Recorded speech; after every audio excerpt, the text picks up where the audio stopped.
वक्त गंगा नदी में हूँ। गंगा नदी के देख सकते हैं आप कि गंगा नदी में जो नाव से यात्रा लोग करते हैं, उस नाव पर मैं भी यात्रा कर रहा हूँ, जिस पर आप देख सकते हैं यात्रा के दौरान जो एक दावा किया जाता है भारतीय जनता पार्टी के द्वारा या कई दलों के द्वारा, जब जब कोई जल मंत्री बनता है तो सबसे पहला मुद्दा अगर जल से उनका रहता है तो सबसे पहला मुद्दा गंगा नदी का रहता है। लेकिन गंगा नदी का हकीकत क्या है, हम ये आपको दिखा रहे हैं। आप देख सकते हैं कि गंगा नदी पर कितनी गंदगी है और किस तरीके से यहाँ पर गंदगी भरा हुआ है। आप कहीं से कोई सफाई यहाँ पर बहुत बेहतर तरीके की सफाई नहीं बताया जा सकता है। आप खुद ही देख सकते हैं सीन क्या है, यहाँ की हालात क्या है। ये मैं गंगा नदी का दिखा रहा हूँ, भारत की सबसे पवित्र नदी का सीन दिखा रहा हूँ, जो मैं सीन से आपको रूबरू करा रहा हूँ इस वक्त। जहां पर मैं रूबरू करा रहा हूं, अगर ये हालत इस नदी का है जो सबसे पवित्र है, जिस नदी की पूजा की जाती हो, अगर उस नदी का ये हालात है तो फिर सवाल किससे किया जाएगा? सत्ता से ना किया जाए तो किससे किया जाए फिर? और ये सवाल किससे किया जाएगा? जल मंत्री कभी उमा भारती जब थी तो उस वक्त उमा भारती ने भी बड़ा दावा किया था कि जब सबसे पहला मुद्दा जब उनका उठ के आया था तो गंगा नदी का आया था कि गंगा में गंदगी नहीं दिखाई पड़ेगा। लेकिन अब ये सवाल उनसे बनता है कि नहीं बनता है, ये सवाल आप लोग भी कर सकते हैं कि गंगा नदी में यात्रा कर रहा हूं तो यात्रा के दौरान मैं दिखा रहा हूं आपको क्या हकीकत है। यात्रा तो करने का हमारा मकसद नहीं था, वीडियो शूट करने का, लेकिन जब यहाँ का हकीकत देखा, हालात देखा, यहाँ पर इस तरीके की गंदगी देखी, वाकई में ये दिल कर दिया कि आप लोगों को भी इससे रूबरू कराऊं और ये सवाल आप लोग भी नेताओं से करें।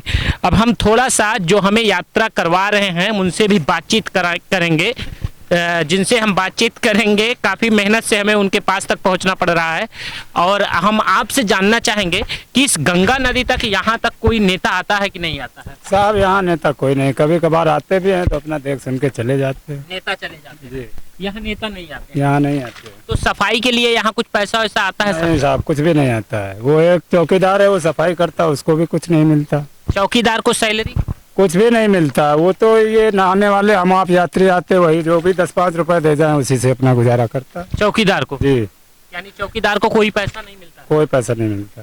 चौकीदार को भी पैसा नहीं मिलता? नहीं, सफाई वही करता है घाट। सफाई मतलब जो किनारे की सफाई थोड़ी बहुत दिखाई पड़ रही है, ये गार्ड ही करता है जी। उसको कोई पैसा नहीं मिलता है? नहीं मिलता जी साहब। अच्छा, ये नाव से जो आप लोग ये नाव चलाते हैं, नाव से कोई सुविधा मिलती है सरकार की तरफ से? कोई सुविधा नहीं साहब, कोई सुविधा नहीं? कोई सब किसी प्रकार की कोई सुविधा नहीं है। कोई कितने दिनों से आप ये नाव चला रहे हैं? ये साहब हम लोग जब से पैदा हुए तभी से चला रहे हैं। बचपन से? पढ़ाई किए कि नहीं की? पढ़ाई साहब हाई स्कूल तक किया था। हाई स्कूल तक? जी साहब। तो बचपन से चला भी रहे थे, पढ़ाई भी कर रहे थे? जी साहब। पढ़ाई भी कर रहे थे? जी साहब।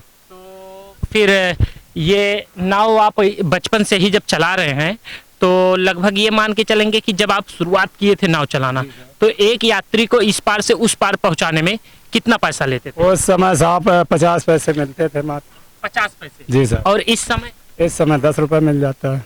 महज 10 रुपए? जी साहब।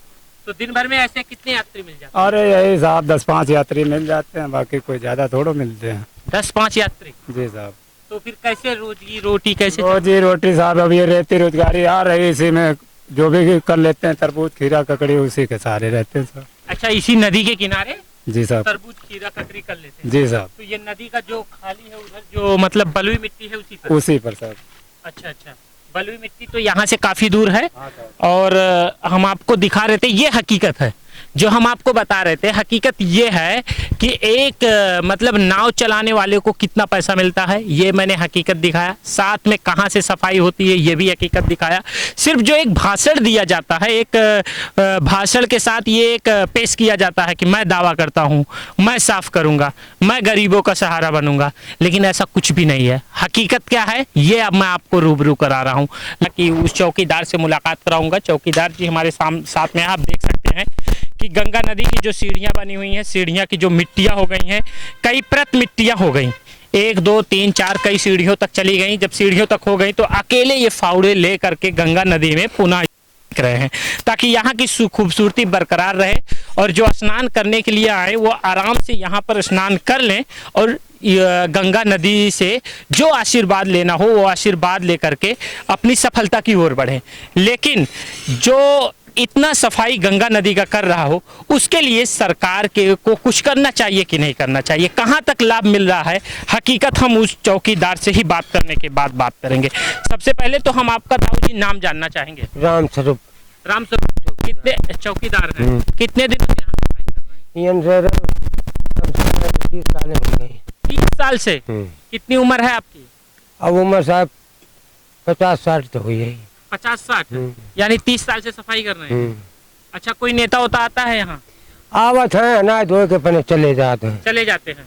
कोई सरकार की तरफ से पैसा आता है आपको? नहीं नहीं आवत, कुछ भी पैसा नहीं मिलता? नहीं। कोई मुसाफिर अगर बढ़िया आएगा हाँ। तो 10-5 रुपया देते रहते कहाँ है ये जो बना है? ना ये समझ के हमारे वाले अलग है, झोपड़ी है क्या? नहीं पक्को है लेकिन कच्चो गारा से जुड़ो है। कच्चे कार है। हाँ ना, टीना ही ना डाल रही तो वही मतलब टीना डाल आप देख सकते हैं कि अब ये हकीकत है। एक समय ऐसा था जैसे ही चौकीदार प्रधानमंत्री जी ने बोला मैं भी चौकीदार, कहीं ना कहीं से गंगा नदी का भी, गंगा मैया का भी आशीर्वाद रहा जो वो प्रधानमंत्री बने। लेकिन जब उन्होंने ये लिखा था कि मैं भी चौकीदार, तो एक समय ऐसा आ गया था कि पूरे भारत में लगभग परसेंटेज की तो बात नहीं कर सकते हैं, लेकिन ज़्यादा से ज़्यादा लोग बीजेपी के कार्यकर्ता यही लिख रहे थे मैं भी चौकीदार। वो कौन से चौकीदार थे? ये असली चौकीदार हैं कि वो असली चौकीदार हैं? अब जवाब आपको देना है।